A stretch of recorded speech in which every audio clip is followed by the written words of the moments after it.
kun. Kun. This is an adjective which means big in Korean.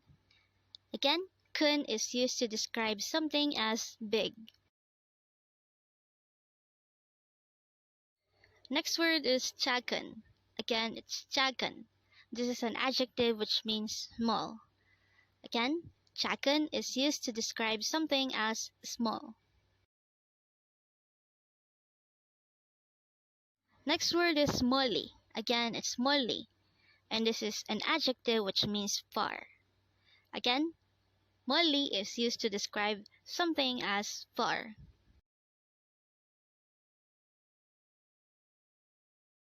Next word is 나쁜. Again, 나쁜.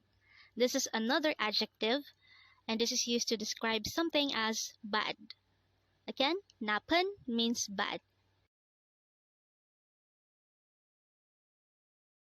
Next word is 아름다운. Again, 아름다운. This is another adjective, and this is used to describe someone or something as beautiful. Again, 아름다운 means beautiful. Next word is 그래서. Again, 그래서. And this is used to say so in Korean. Again, 그래서 means so. Next word is 헐. Again, it's 헐. This is a Korean slang which is used to say no way or goodness, and which is usually done to express shock, surprise, or sarcasm. So that is 헐.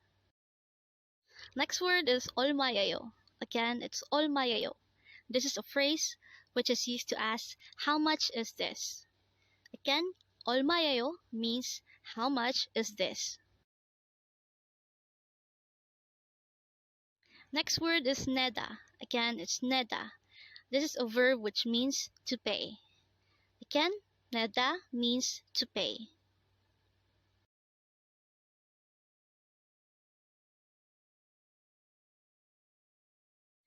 Next word is 매워요. Again, it's 매워요. This is an adjective which means spicy. Again, 매워요 is used to describe something as spicy.